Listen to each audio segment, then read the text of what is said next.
नमस्ते एवरीवन, मेरा नाम महिमा बांटिया है। मैं डीएससी से हूँ और मैं आपको बताने वाली हूँ कि आईआईटी जैम और गेट 2026 फरवरी में आपको कैसे अपना नाम उस लिस्ट में लाना है, कैसे हमें आईएसआई, आईआईटी, गेट और जैम को क्रैक करना है। तो बच्चों, वीडियो एंड तक देखोगे। ये जो वीडियो है ये 5 लेक्चर्स का एक सीरीज है, 5 वीडियोस का एक सीरीज है। हम हर वीडियो में एक सब्जेक्ट को डिस्कस करेंगे। आज हम डिस्कस करेंगे macro for IIT GATE and IIT jam.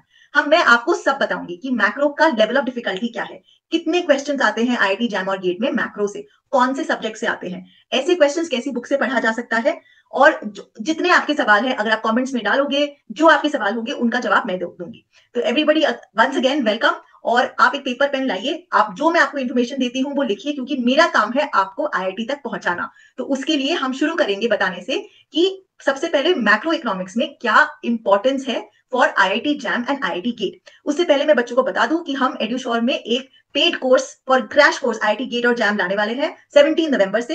तो जिसको जो मैं आज की वीडियो में बताने वाली हूँ वो सब चीजें हम क्लास में ही, लाइव क्लासेस में 5 फैकल्टी के साथ, जो आईएसआई, आईआईटी, डीएससी, जेएनयू से है, ऐसी फैकल्टीज के साथ हम लाइव सब कुछ ही आपको क्लासेस में ही करा देंगे। तो अगर आप उसको इंटरेस्टेड है जरूर आइएगा हमारे साथ। 17 नवंबर से स्टार्ट है, क्लासेस का एनरोलमेंट हो चुका है, शुरू हो चुका है।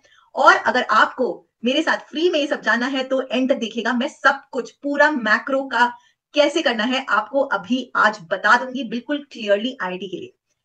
तो दोस्तों, ये है हमारा मैक्रो इकोनॉमिक्स का सिलेबस। ना मैक्रो इकोनॉमिक्स का सिलेबस जो है वो डिवाइडेड होता है आपका जनरली इन टॉपिक्स में। ये है national income accounting, simple Keynesian model, ISLM model, open economy, ADS model, growth models, international trade, money and consumption and inflation theories. ये एक मोटा मोटी एक मैक्रो का ये एक कोर सिलेबस है।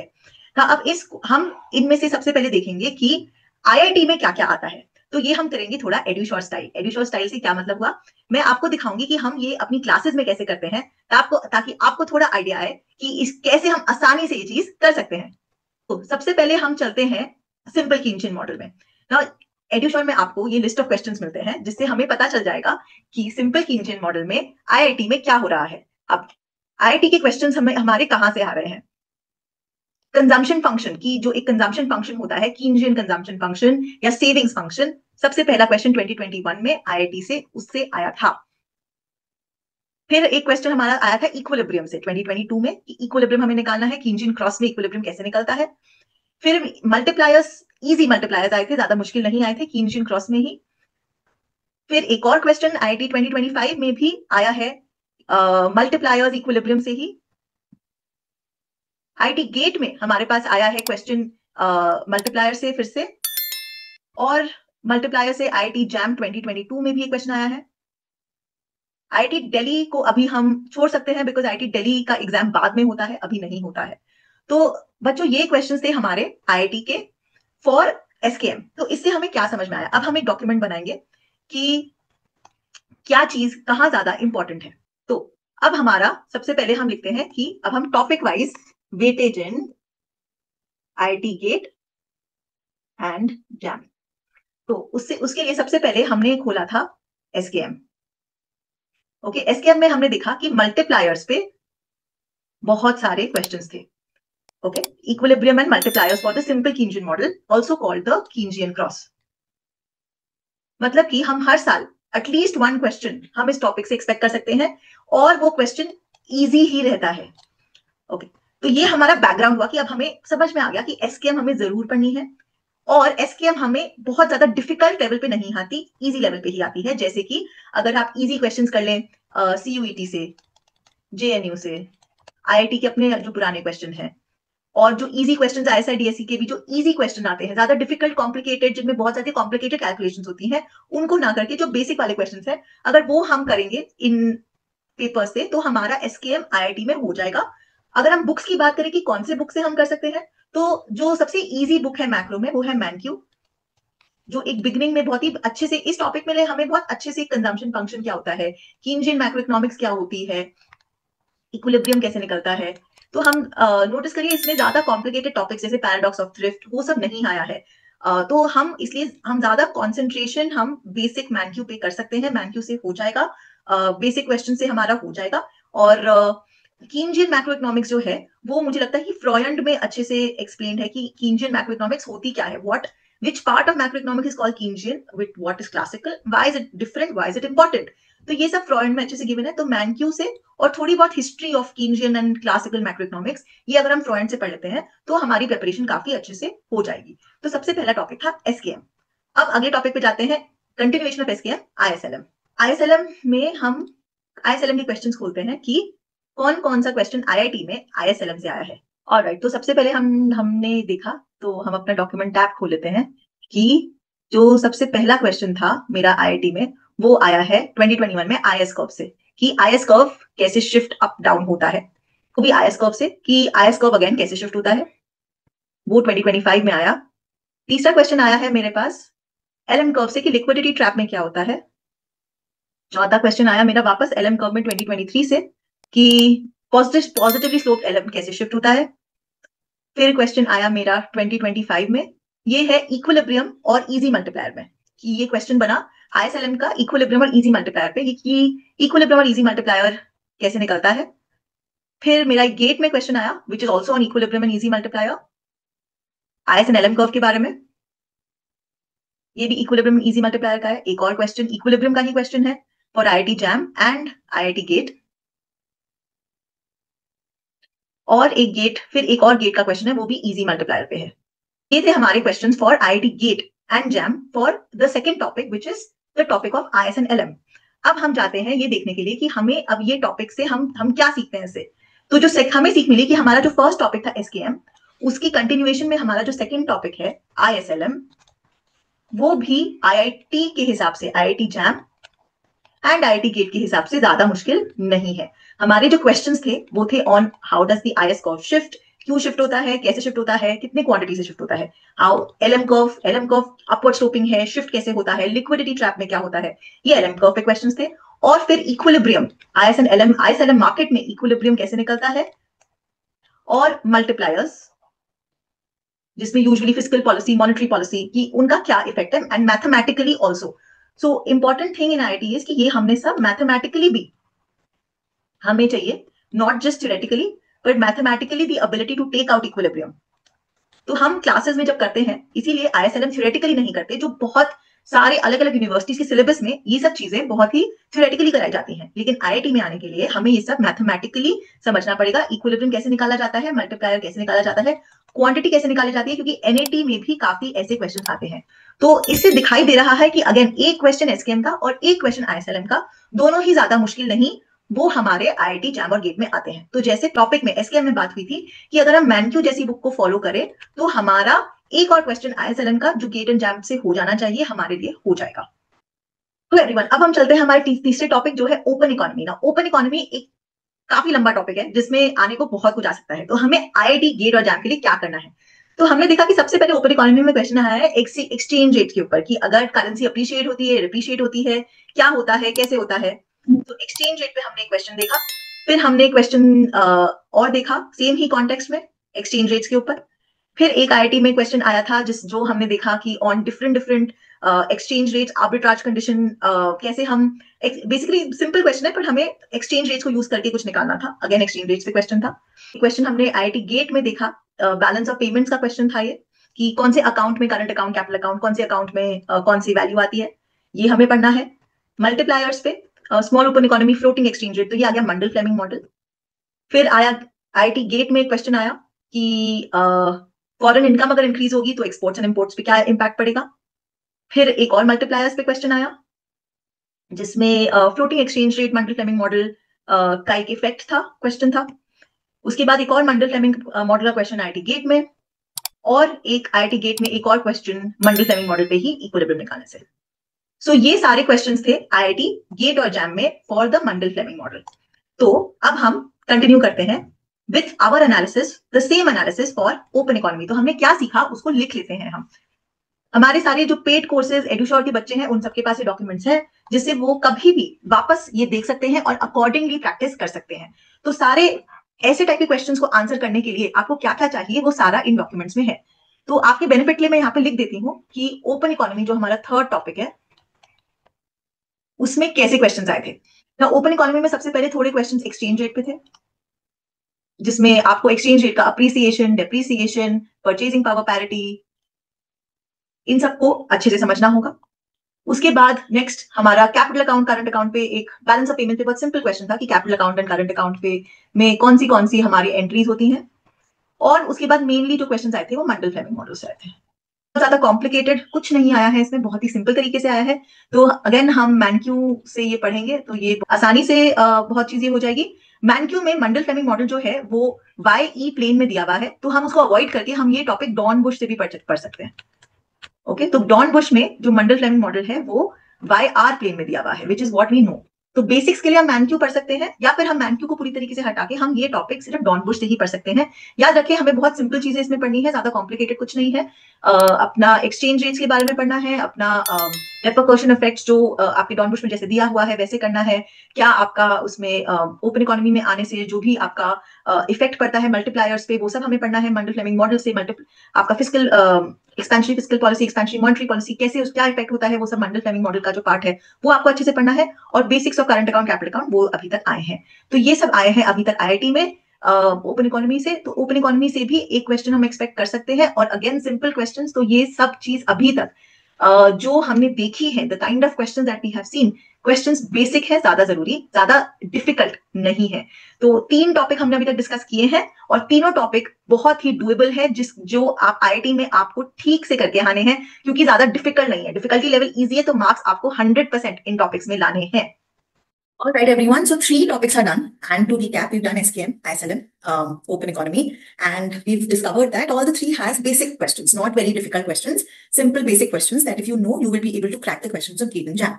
Moving on to the 4th topic. Now, the 4th topic is the aggregate demand, aggregate supply model. Now, the aggregate demand, aggregate supply model is a very vast topic. We basically mean a lot of things. We mean labor market. I do the classical model also because I just start the aggregate supply curve with explaining the classical model. So there's labor market, classical model, AD curve, AS curve, equilibrium, Phillips curve. So I put in a lot of things when I say the classical model. So we are going to check one by one for all what type of questions in IIT, GATE and JAM are coming for the classical model, for ADAS as such. All right, so let's see. All right. So there are questions on expectations. This is in 2025 dual business cycle theory and effectiveness of monetary and fiscal policy in the short run. What happens to it in terms of natural rate of unemployment and so on. So we have 4 questions right now, and all in similar vein. Phillips curve, expectations, and anticipated and unanticipated changes. So the same theme all had. And then this one question that we saw on unemployment is in JAM 2025 again. And that's about it. That's all I have out of labor market, classical model, AD curve, AS curve. So that's all that I have for. All right. So given what we had, let's note down the 4th topic, ADAS. And we saw that there's not anything on the labor market, classical model, AD curve, ADAS equilibrium. So it's not that we can ignore all of these altogether, because we have very few years of IIT, GATE and JAM PYQs. So we need to do this, but again, I wouldn't push it to very difficult levels. I'll keep it basic. So you can, just do it from either Dornbusch, could do it from Freund, McHugh. So either of these books, or, some bits wherever what is good, depending on. So we can stick to our casual books, our usual books, and we need to do the expectations part. So when we are talking about whether it is, whether we're talking about adaptive expectations, how does that impact our Phillips curve, whether we're talking about rational expectations, whether we're talking about the movement in Phillips curves, we're talking about anticipated and unanticipated changes. So all of these we need to do very, very well. So these are not things that students are usually very comfortable with. They usually kind of struggle with this. Now, good books to kind of clear your concepts for this part could be Blanchard and the usual McHugh, Freund, Dornbusch. Questions were pretty conceptually heavy. So you needed to understand how inflation expectations impacted the curves. How do they shift the curves? So all of this is pretty heavy stuff, which we need to do well for this topic. So this topic is the first topic where you had slightly more difficult, if I may call it, questions. So that was our 4th topic. So now after the 4th topic, we are going to go to our 5th topic, which is going after ADAS. That's going to be the growth models. And specifically, we're going to look at the solo growth model. Now, this is a solo growth model. So now there are the first question that I see for IIT, which was in 2024. This is a question on growth accounting equation. So that's the first that I see here. Next, so there's growth accounting equation. Next question that I see is, this is a question that I think I've seen in DSE also. sometime back. So this is an NET question, and it also talks about the growth rate of consumption. So not the easiest of questions, not like SPM and ISLM. Then I see another question which talks about where is the steady state going to fall and what is going to happen to the growth rate of steady state and so on. So again, not it's easier than some of the ISI questions, but it is not the easiest, I would say. It's not as straightforward. Then at the new study, this is, I think, also very similar to a DSC question that I had seen. So again, these are mid-level questions. They're not the toughest, but they're not the easiest also. So then there is this question on steady state capital per unit of labor. So this seems like a simple calculation question, but the production function is not neoclassical. This is additive production function. So the production function is different. That's a gate question. And then there is the endogenous growth theory, question on endogenous growth theory, not part of solo. Okay, this is also not solo. This is on our population theories. This is on labor augmenting production function. So this is solo. And in this case, using growth accounting approach, what is the growth rate in Y? So again, another question on growth accounting, the equations on open economy. All right, so solo growth model, the topics that we saw in solo growth model. So there were questions on growth accounting equations. There were obviously the usual question on the steady state and how to arrive at the steady state. And of course, there were some application-based questions. The concepts were the same, but the questions were a little application-based. Okay, so solo, again, mid-level questions, slightly difficult, but not really hard as what comes in ISI, slightly level, So I feel DSE is a good level to target solo questions. Okay, so we can skip the ISI questions, but DSE questions seems that you should be practicing for solo and along with practicing the usual basic questions from JNU or other places. Okay, so that seems to be a good strategy for the solo growth model. In terms of books, so you can do it from Mankiw. There are some books which are specifically for growth theory. So Somen Sikdar is a book that you can follow for just the growth theory, which has the material is dealt with in a slightly different manner. Mankiw is very basic. I actually feel that everything that you learn in Mankiw can be applied to these. You don't specifically have to learn it, but for some people, it just makes it easier because you've already seen it. So it's just easier to apply. Right, so now the next topic that we're going to is money. And so in money, one of the first questions that I see for IIT JAM is what is the function of RBI? Which of the following statements are correct with respect to the reserve ratios and the multipliers? That is in money supply. Then I see some question on velocity of money. Then there's a question on which type of monetary policy is this? This list may be not complete as this is something that I'm still working on, trying to figure out what comes in money. But what I can see from here is that we can expect, since mostly the questions that I've seen right now are the 2025 questions. So what we can kind of expect for money is to understand our basics of the functioning of RBI, of money multiplier, repo rates. So RBI, monetary policy, our repo rates and everything, multipliers, money multiplier. Okay, the process of credit creation, which is what is there in the subject of money. So all of this basically would cover in the topic of money. So money is a simple topic, and I mean, there were many questions because this is just the 2025 list, but there were many questions on money. So money is very important for IIT. So this seems like something that we should not miss at all. And the book, I feel that this is something that is given in all books well, the process of credit creation, the multiplier, whether it is the money multiplier or it is the credit creation multiplier, and the definitions and functioning. This is given in all books simply. So you could pick up any book for this and it should suffice. Any book that you use in your graduation level, that should do with respect to money. Okay, next in terms of national income accounting. So going to our last topic for discussion today, which is national income accounting. So national income accounting, there is, so the first thing that I see is a very simple question on which of the following is a component of gross domestic product. So coming for the last very important topic of NIA, we saw that there were definitely questions, but there was the GDP deflator. I didn't see questions on income method or the value-added method, but we just had basic questions on how to calculate GDP, what are the precautions that we need to take in calculation of GDP and so on. We saw a question on NFI, we saw a question on the equation of the expenditure method. So this is pretty much what we've been kind of doing since class 12, the same kind of questions. I don't see anything which is very different. So this is a topic which, so we do expect questions. So we can expect, 2 to 3, maybe 2 questions to come on NI. And I feel this is something that, we all have been doing for a long time. So this should be at least the level. So GDP deflator, changing the base of the deflator, not inflation. So all of that you need to be very clear with. The rest of it seems to be just revision of the basics. So again, we can go only expect basics here. All right. So now to recap what all we have talked about in this entire video. So we talked about many topics: SKM, ISLM, open economy, ATAS. Then we did growth, spoke about money, and spoke about NIA.